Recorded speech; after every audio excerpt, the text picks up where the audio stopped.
Absolument. Il y a vraiment bon nombre d'événements pour célébrer la cuisine. Les restaurateurs, les professionnels, tout le monde s'y met. Les métiers de bouche, c'est l'occasion de célébrer la cuisine, les ingrédients, mais aussi les arts de la table. Donc c'est une grande fête populaire, évidemment. Nous, on anticipe alors. Oui, bah voilà. L'idée cette semaine, je voulais vous donner envie de cuisiner encore plus. Toute la semaine, les recettes sont faciles à faire, vraiment. Ça, c'est le critère numéro 1. Facile à partager, bien évidemment. Donc on a au moins des recettes pour 8-10 personnes qui sont facilement déclinables. Pas très cher. Pas très cher, je vous l'accorde. La première, ce sont des petites rillettes de saumon pour l'apéro. Demain, un couscous, menthe et tomates. Là, j'ai choisi cette préférée des Français. Mais absolument. Cette recette-là, enfin, on verra ça demain, mais ça se mange aussi bien froid que chaud parce que c'est aussi ça. On n'a pas de problème de. Oui, vous allez. Oui. On verra ça demain. Allez, on se mélange pas. Aujourd'hui, on va rester sur nos rillettes, les rillettes aux 2 saumons. On est parti. On fait le point sur les ingrédients. Tout de suite, pour nos rillettes, nous avons besoin d'un pavé de saumon frais, de saumon fumé, de fromage de chèvre, de concombre, de crème fraîche, des oignons nouveaux. Pour l'assaisonnement, une toute petite cuillère à café de mayonnaise, du citron vert, du sel, du poivre et une baguette de type ficelle bien croustillante. Pas de cuisson pour cette préparation. 15 minutes de préparation et pas de cuisson. William, ne me dispersez pas. Nous allons commencer par couper le pavé de saumon frais en tranches fines et en petits dés.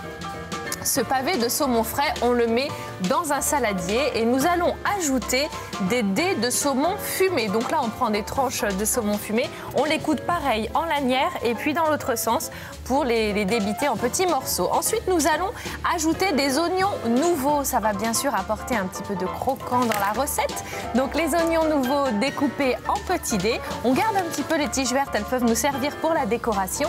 Et nous allons ajouter dans notre saladier des concombres. Donc on épluche le concombre, on le coupe de la même manière en tranches et en petits dés.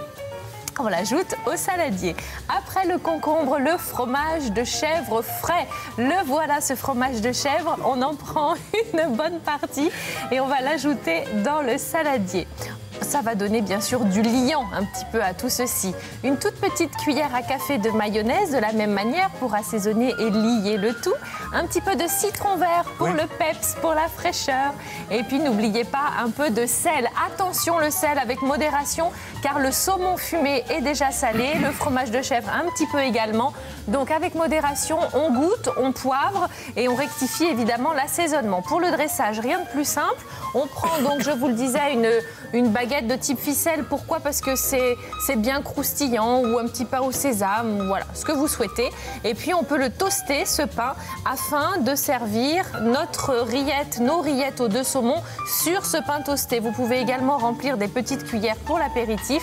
Vous faites comme vous en avez envie. Voilà, les petites rillettes. Sur le dessus, pourquoi pas une petite herbe fraîche ou... Non. Oui, si vous en mangez, si vous mangez tout le saladier, oui, ça peut l'être, mais sinon, une petite cuillère, regardez, la petite. Mais William, regardez. Si, je trouve ça, c'est magnifique. Oui. Non, mais vous en avez eu suffisamment pour faire manger tout l'orchestre de jazz qui est là. Vous avez vu, j'ai fait tout le saladier, donc vous pouvez. Ils étaient très nombreux. Il faut les nourrir après. Il faut les nourrir. Et demain, je vais leur donner du couscous. Ils vont être contents. Qu'est-ce qu'ils dansent? Ils dansent le bibouf. Le bibouf. Très bien. C'est facile à faire, c'est ça qui est super. Moi qui suis pas très bonne en cuisine, je trouve ça facile à faire, donc c'est bien. Ah ouais. C'est ça. C'est ça la fête de la cuisine. C'est bien pour moi, ça. C'est pas le